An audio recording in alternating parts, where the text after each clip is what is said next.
A concerning new report from the Federal Reserve shows that U.S. banks lost nearly $400 billion in March. Specifically, they lost $389 billion in bank deposits. This was people pulling their money out of the banks during the Silicon Valley Bank and Signature Bank crisis. That $389 billion loss in March is the biggest monthly loss in U.S. history. And ultimately, if these loss in deposits continue, if people continue pulling their money out of the bank, it's going to greatly increase the odds of even more bank runs and a broader depression. Because something I talked to you guys about a couple weeks ago was the fact that the Silicon Valley Bank run was no accident, everyone. It happened because the Federal Reserve was aggressively pulling money out of the U.S. financial system through quantitative tightening. And in fact, at the end of 2022, we had the first contraction in money supply year over year since the Great Depression. So the money supply in America is now going down after going up during the pandemic. And this is a problem, everyone, because we can see the previous times in U.S. history, every time the money supply contracted, we had a banking crisis and a depression. Now, the U.S. government wants to prevent this from happening, everyone. That's why they rushed so quickly to bail out the depositors of Silicon Valley Bank. And in fact, Federal Reserve and Jerome Powell printed $300 billion to give to the banks and to give to the depositors so there wasn't going to be banking contagion. And right now, people are acting like the crisis is over. You look at the stock market, the stock market's rallied over the last week. But my concern is that the root causes are not fixed. The Federal Reserve is continuing to do its quantitative tightening program, which is going to continue to strip money out of the system at a point in time now where banks are very scared. And as a result, some economists are now warning that we're going to have more issues ahead. Particularly, Mohamad El Erian says that this banking crisis will have a long tail as risks move to economic contagion. He thinks the worst of this is going to play out in the third and fourth quarter of 2023. And the issue he sees is that after the implosion of Silicon Valley Bank and Credit Suisse, this has caused banks to hasten their credit tightening process as lenders look to preserve capital, which could cause a credit crunch. And what a credit crunch is, basically banks are going to stop giving loans, or they're going to increase the requirements and the underwriting standards they have for loans. They're also going to have more cash on hand. They're not going to want to lend as much money out into the economy because they're going to want the cash to be there in case they get hit with a bank run. And that's all very kind of deflationary, everyone. That's something that would cause the money supply to go down further. It would actually increase the odds that the inflation we've been seeing is going to turn into deflation as the economy and financial system runs out of the money needed to sustain the higher price levels in the economy. Another issue that greatly increases the odds that this is going to happen is also banking regulation. According to CNBC, we now have Joe Biden in the White House calling for stricter banking regulations. The administration's proposed reforms include raising liquidity requirements for mid-sized banks and making the stress tests much more stringent. And I don't know how you guys feel about this, but I personally think we probably do need some more bank regulation right now in the wake of these failures. But, let's be honest, more bank regulation is probably going to make banks more hesitant to lend money into the economy, which is probably going to contribute to a credit crunch, which is probably going to mean that the money supply in America is going to keep contracting, which is greatly increase the odds of more bank runs and a deflationary depression situation. And if you're a home buyer, real estate investor, or someone looking to buy stocks, you should be kind of scared of this outcome, because if there is a deflationary depression, it's not going to be good for asset prices. The prices of a lot of different things in the economy and the financial system will decline. Real estate's not going to perform well. I don't think stocks are going to perform well. You're going to see a lot of people lose their jobs. That's the other thing about these previous scenarios where we had money supply contraction. They all had crazy high unemployment rates. The unemployment rate in the Great Depression was 25%. In the 1921 Depression, it was 11%. In the Panic of 1893, it was 18%. In the 1870s Depression, we had a 14% unemployment rate. Again, all previous times that the money supply contracted. But here's the thing, everyone. Here's the twist. This is not a guarantee. As I said in the beginning, the U.S. government and the Federal Reserve does not want a deflationary depression with more banking crises. And that's why they acted so fast to bail out Silicon Valley Bank. Fed ended up printing about $300 billion to bail out Silicon Valley Bank in the form of loans to the FDIC and other banks in the financial system. You can see that exemplified on this graph where we're looking at the Fed balance sheet, which was going down over the last year due to the quantitative tightening that the Fed was doing. But then look at this, folks.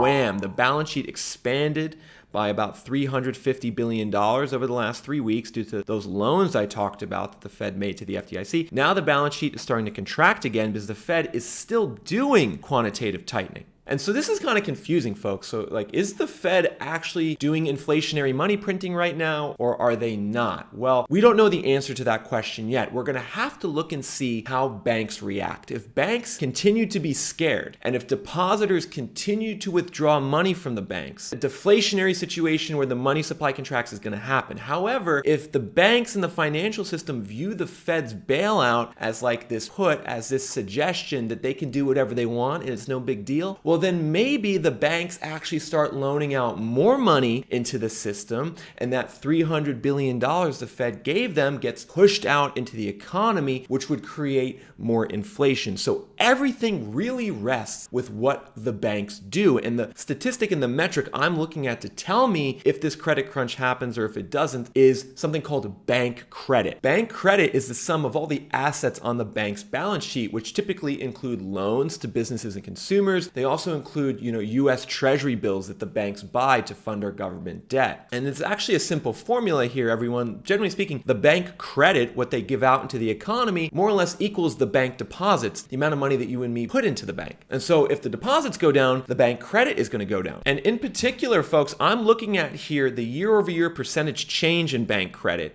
over the last 50 or so years in America. You can see we've decelerated to 4.3% annual growth in bank credit. Now that's still positive.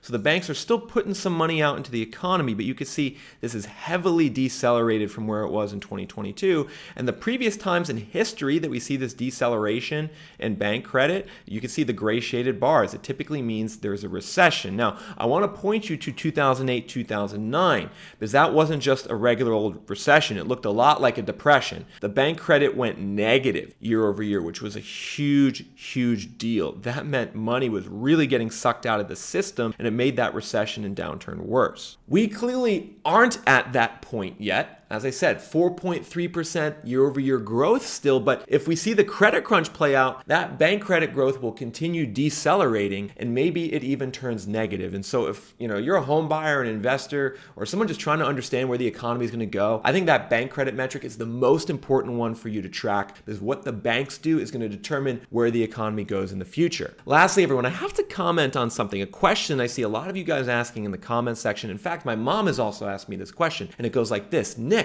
if the banking system still seems at risk, and if my money doesn't seem totally safe in a bank, then should I buy real estate right now in 2023, even though real estate is still fundamentally overvalued? Like, the logic goes, maybe I'd buy a house and lose 30% in value on the house, but is that better than leaving my money in a bank above $250,000 in FDIC insurance and potentially getting some of that wiped out? And ultimately, this is a question that I initially had a hard time relating to, because I personally don't have so much money in my bank that I'm fearful of losing all my money in the bank. So I don't really feel any type of compulsion to buy real estate out of fear of a banking crisis. But I know some of you out there who have some money do. So here's what I would say. I would say just be very, very careful with that line of thinking, because a deflationary banking crisis is going to be bad for real estate in the end. It's not going to be good. Particularly, if you think you're going to buy a house and just rent it out to someone, deflationary banking crisis is going to make it very hard for you to get a tenant.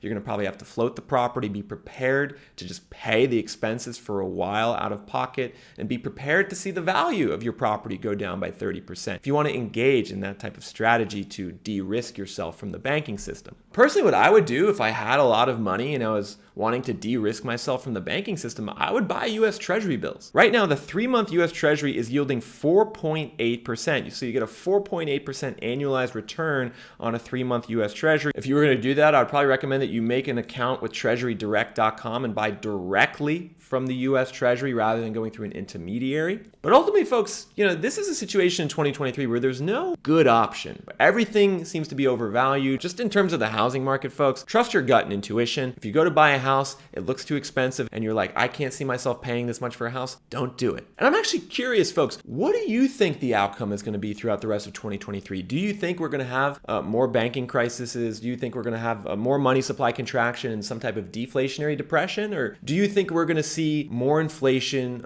more like a stagflation in the 1970s? Or do you think it's going to be some mixture of both, which is something I'm starting to wrap my head around more? Maybe it's going to be deflation, banking crisis in the short term, inflation in the long term, especially as countries like Brazil and China are now ditching the US dollar in favor of trading in their own currencies. That's something that could be very inflationary in the long run. So let me know what your thoughts are in the comment section below.